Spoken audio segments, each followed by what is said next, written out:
I think my biggest problem has always been my appearance. I'm not what every woman dreams of when picturing her, knight in shining armor. I'm a big simpleton, standing at 190 centimeters tall and weighing almost 140 kilograms. Fortunately, there is almost no excess fat. I have a thick nose, emphasized by deeply set, slanted eyes. I have all my teeth and all my hair, but it doesn't improve the overall picture at all.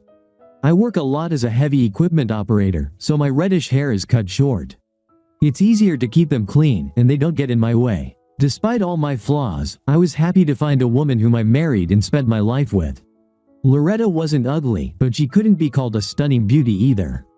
In my opinion, everything was fine with her. Of course, compared to me, she was petite, standing at 160 centimeters tall.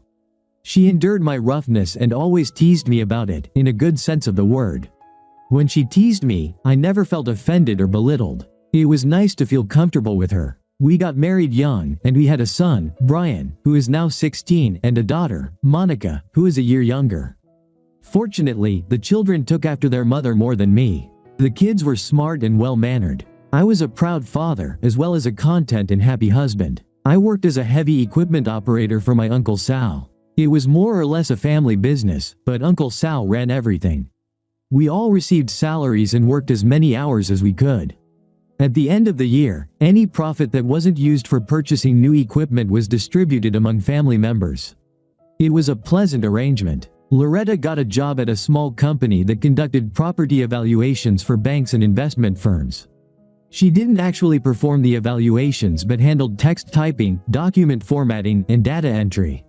Life was good, and I felt like I should just leave everything as it was. There was a small thing that made me pause. I just happened to notice something resembling a hickey on my wife's neck. Usually, I would tease her about it, but for some reason, I didn't that time. If it was a hickey, I knew for sure I didn't put it there. It could have been a bug bite or maybe an ingrown hair. She made my concern worse by trying to cover it with makeup while we were at home. I could understand why she'd want to hide it if we were going out, but why bother at home? If Loretta was seeing someone else, she did it during the day. She never went out in the evening when I wasn't around. I was sure she didn't meet anyone at home. It tormented me for a whole week. Of course, by that time, the love bite had faded, but the memory of it remained. Our sex life was wonderful. Maybe I wasn't as romantic as I should have been, but I always bought her flowers for no reason and never forgot her birthday or our anniversary. We regularly went out to eat, and whenever possible, we went to shows or movies. Every year, we took the whole family on vacation to some special place. I valued her as a wife and as a companion. Now I was going crazy with doubts about that silly red mark on her neck. Work was a bit slow, so Uncle Sal had no problem giving me a few days off. I had no idea what I needed or what I was going to do. I decided to just follow her around and see if anything happened. I borrowed a car from one of the guys at work and bought a crossword puzzle book. For 2 days, nothing happened. I followed her to work, to lunch, and back home. On the third day, I started feeling like a complete idiot. Loretta left the office for lunch a little earlier than usual. Instead of heading to her car, she walked around the building. A white 4-door company car pulled up from the back of the building, and Loretta got into the passenger seat. She was probably going for lunch with someone from work. It was a bit different from the previous 2 days, but not unusually so. I easily followed them, and my worst fears were confirmed. The white car pulled into the parking lot of one of the small, shabby motels near the state entrance. I recognized the guy as one of the appraisers Loretta worked with, Tom, whatever his name was. He already had a key. They entered the room as if they had done it hundreds of times before. He was a handsome guy, about 10 years younger than Loretta. They closed the curtains and blinds. Unfortunately, I hadn't thought this far ahead. I had no idea what to do now. I think the most sensible thing would have been to wait for Loretta to return home that evening and then talk to her face to face. Emotions got the better of me. I got out of the car and headed towards the motel door. This was an old motel, and the door with its doorframe was wooden. Even if there was a security latch on the door, a strong push could rip the screws right out of the frame. It had been about 10 minutes since they entered the room. I stopped one of the workers and told her to call 911. She looked at me strangely and immediately grabbed her phone. I decided to wait another 5 minutes before breaking down the door. My patience lasted only 2. I slammed my right shoulder into the door with all my strength. The lock not only gave way, but the hinges also came out of the wall. The door crashed to the floor with a deafening noise, startling Loretta and her lover to death. They were lying naked in bed, and before he could get off her, I grabbed him by the neck. Seeing my wife having sex with another man was beyond my endurance. It was his fault because he knew she was married. It was her fault for the same reason. My rage burst out. My wife had never seen this side of me before. Tom, whatever his name was, never recovered from the first 2 blows that broke several ribs. After that, he couldn't move or catch his breath. I took my time and systematically hit him in the face and body until it was covered in blood, bruises, or fractures. Loretta screamed for me to stop and at one point tried to grab me. During her lunge, I elbowed her in the lips. She flew across the room, blood gushing from her split lip. Then everything went dark. When I woke up, I was handcuffed in the backseat of a police car. Paramedics were wheeling Tom away on a stretcher, and Loretta was standing by the ambulance, treating her lip, wrapped in a motel sheet. She looked at the patrol car, imagined me inside, and burst into tears. A female police officer escorted her back to the room as the police car pulled out of the motel parking lot. I didn't contest the charges or request a lawyer or trial. Justice was swift. Since I had asked the maid to call 911 before breaking down the door, they labeled it premeditated. It didn't matter much to me. I received a 2-year prison sentence. My brother Louis was the only one who saw me before I was sent to state prison. He promised to visit me once things settled down a bit. I had no trouble in my new home, especially after the rumor spread about why I ended up there. It took 10 days before Louis showed up. "John, I was going to bring you cigarettes, but then I remembered you don't smoke." He lightened the mood with his little joke. "Stop talking nonsense, Louis. What's going on at home? No one tells me anything, and all I hear in this place is rumors and nonsense. It's as bad as it can get. The kids and the family are in despair, and Loretta has been hiding in the house since it happened. Brian and Monica are staying with mom and dad, but they plan to come back home later this week. I don't know anything about Loretta because she's not talking to anyone. Her sister Joyce approached the house, but Loretta didn't let her in. Has Loretta been talking to the kids? No, they've tried several times, but she outright refuses to talk to them. I don't think she'll ever discuss what really happened with anyone. I take it she's not planning to go to work? Damn it, she's not even planning to leave the house. She's running out of food soon. Who's paying the bills? I don't know. I'll ask Brian to see if he can figure something out later this week. Monica is determined to come back home one way or another. What about the guy? His name is Tom Bostic. He's still in the hospital and will probably be there for another couple of weeks. What the hell? I just roughed him up a bit. Why is he still in that damn hospital? You really beat him up, John. Besides broken ribs and a collarbone, he had a lot of internal injuries. I couldn't get all the details, but I think it's somehow related to his kidneys and spleen. His reproductive organs took a hit from you too. He has to eat through a straw, and there's something wrong with one of his eyes. I must have lost my temper. Seems like it. I think I need to talk to the kids. Could you bring them next time you come over? I don't understand why not. After Louis left, I made a list of things that, in my opinion, needed to be taken care of in the house. Of course, all of this was based on what Louis told me about Loretta's behavior. I felt obligated to ensure proper household management, at least until the kids finished school. Brian and Monica showed up 5 days later. Louis wasn't with them. Where's your uncle? He had to go to work. I picked up Mom's car from her office, and we decided to come here on our own. Brian seemed proud of himself. What was she doing at the office? She's been there since the day you were arrested. Mom never picked her up. She hasn't driven or even left the house since then. Is she okay? Monica shook her head and looked up. No, she doesn't talk, just flutters around the room. She doesn't answer any questions and refuses to answer phone calls. The voicemail is full. I tried to answer as many calls as possible, but only from relatives. Even reporters called. Guys, will everything be okay with you there, or do you want to stay with Grandma and Grandpa?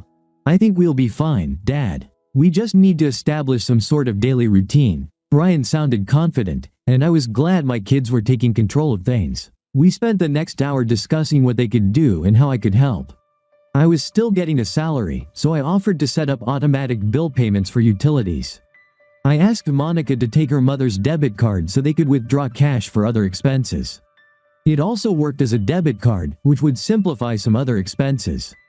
Brian worked on yard work and car repairs, as well as helping Monica with household chores and cooking. Apparently, Loretta could still take care of herself but simply lost all desire to communicate.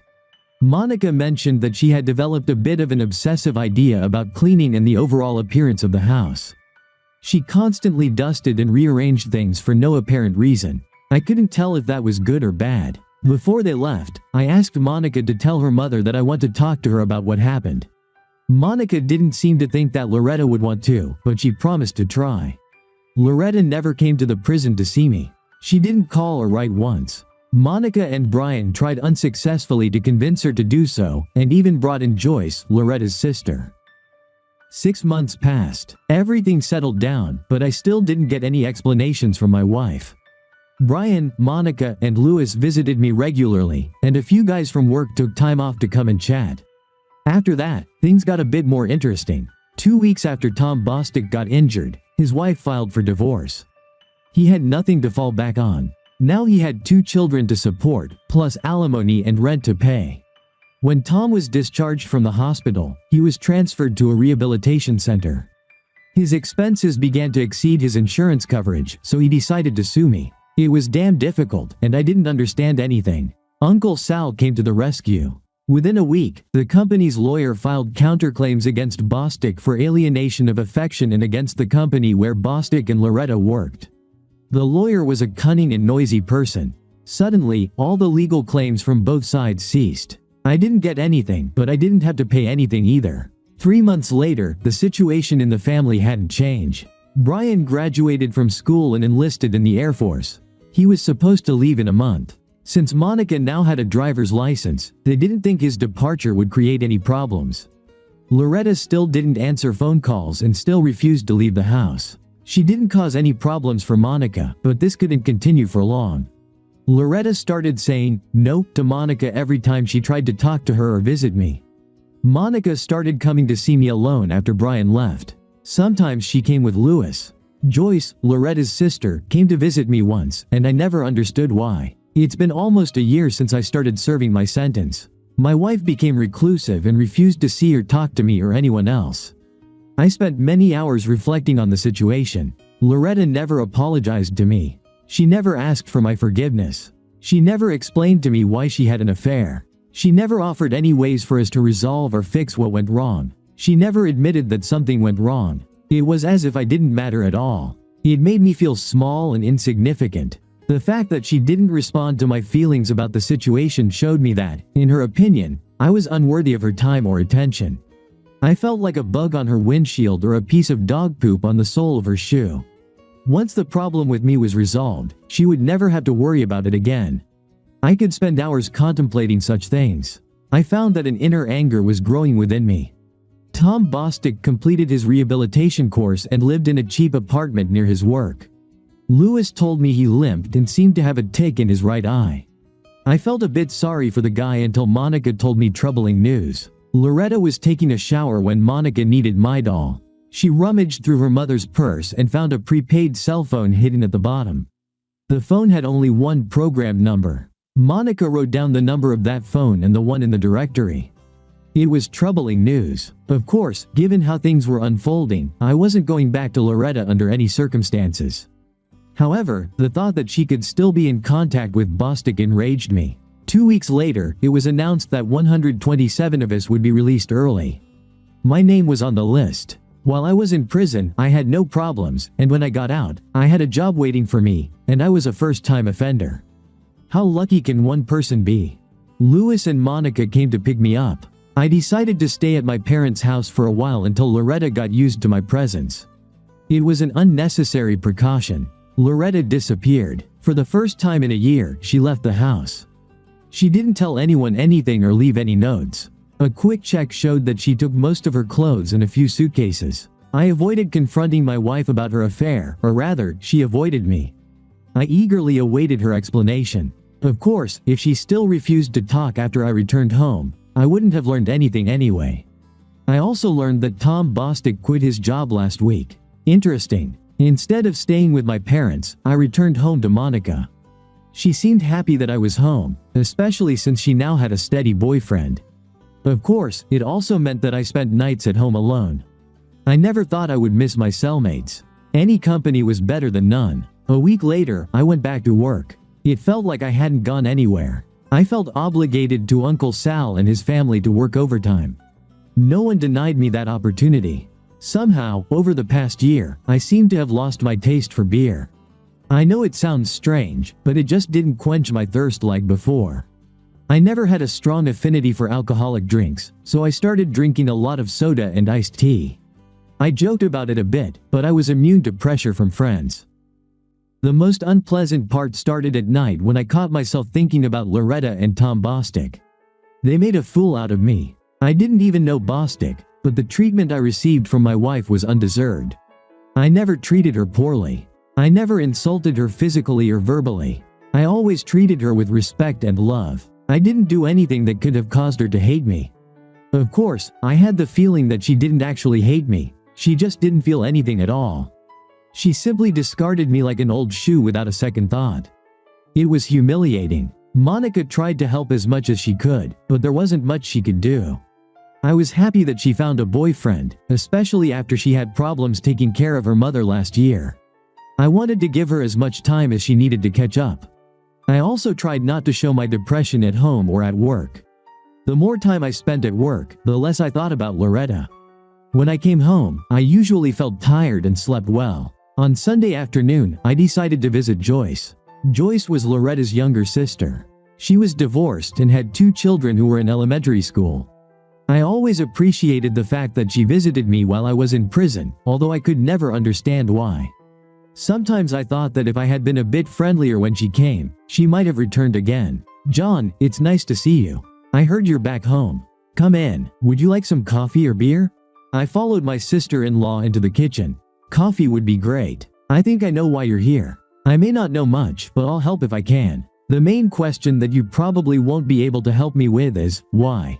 Joyce placed 2 hot cups on the table and sat across from me.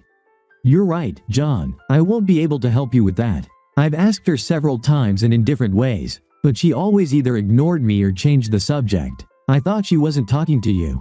Just a week ago, she refused to even meet with me.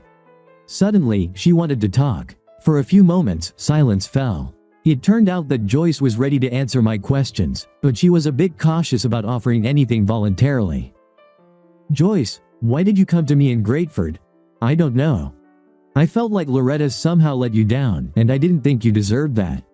You didn't seem too happy to see me, so I didn't come back. I'm sorry. I was still hurting. I didn't understand why you came, and I didn't know how to react.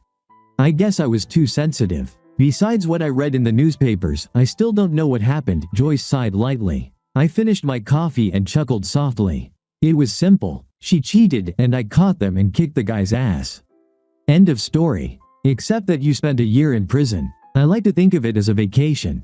It was better than one of those damn cruises. We both tried to find humor in the situation, but it didn't work out for us. "Why are you really here, John?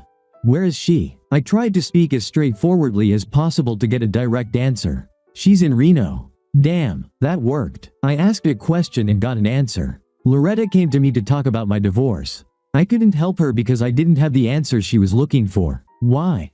She wants a divorce that would allow her to break free without seeing you or contacting you.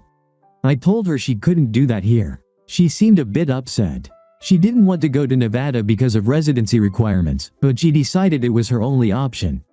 The company she worked for had a branch in Reno. The guy she was with, Tom what's his name, was able to get her transferred there. She intends to file for divorce as soon as she's been there long enough. All of this made sense. I didn't like it, but it made sense. I don't know why she just didn't do it while I was in prison. She could have sent me the documents, and I would have gladly signed and sent them back. She waited too long and tangled herself up. What the hell did I do wrong, Joyce? I asked my sister about it when she left. She just smirked and walked out the door without giving me an answer.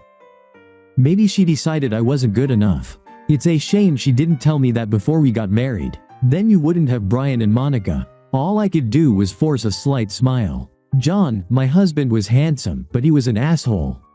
That's a bad reason to marry a man. I won't make that mistake again. Maybe I'll have to find a divorced woman who used to have a handsome husband. Maybe I'll be luckier next time. It was stupid of me, and I didn't realize it until the words slipped from my lips. Excited, I got up and thanked Joyce for the coffee and conversation. It seems I understood why she came to Greeterford to see me. Not only am I ugly, but apparently a bit dim too. As I left, she looked a bit embarrassed, and I felt uneasy. I booked a week-long cruise in the Caribbean Sea and gave the ticket to Lewis. Lewis wasn't married, and I knew he would appreciate the trip, especially at my expense. In return, I borrowed his car. The less he knew, the better. The road to Reno took me 3 days. I found an empty building east of Sparks, and I had no trouble getting Tom Bostic to come and assess its condition. He arrived with his trusty notepad and tape measure. Within 30 minutes, he was already sitting in Lewis's car's trunk and heading east. I drove about 50 kilometers from Winnemucca before finding a convenient turnoff. I didn't know where the dirt road led, but I only drove the first mile. Tom was breathing when I put him in the trunk, but at some point over the last few hours, he decided to stop breathing. It was annoying because I wanted to talk to him a bit more. I found a cute little ravine with lots of rocks and unattractive vegetation. I took his watch, wallet, and cell phone before tossing the body into the ravine. Eventually, someone might find him, but not before coyotes and other critters have had their way with him. I continued my journey eastward, feeling somewhat less humiliated. I never considered myself a vengeful person, but it seemed I truly was. I went into a casino in Elko and left Tom's wallet in the men's restroom. I was confident someone would take it and use the credit cards. No one would report the wallet missing, which meant no one would report unauthorized credit card usage. There was nothing special in the watch, so I just tossed it into the trash bin. I had just arrived in Utah and decided I would call Joyce when I got back home. Maybe nothing would come of it, but at least I could enjoy a nice dinner at a restaurant with her. I was starting to recover when my cell phone rang. The display showed the same number Monica had given. It seemed I was indeed going to talk to my wife. "Tom, where the hell are you? Tom, are you there? Answer me." My hoarse voice is as distinctive as my vulgar appearance. I couldn't hide that. "Sorry, you got the wrong number," I said. I listened for a moment, just enough to hear my wife say, "Oh God, nope." I threw my cell phone out of the car window. "In a few days, I'll be home. I really hope Lewis is enjoying my vacation."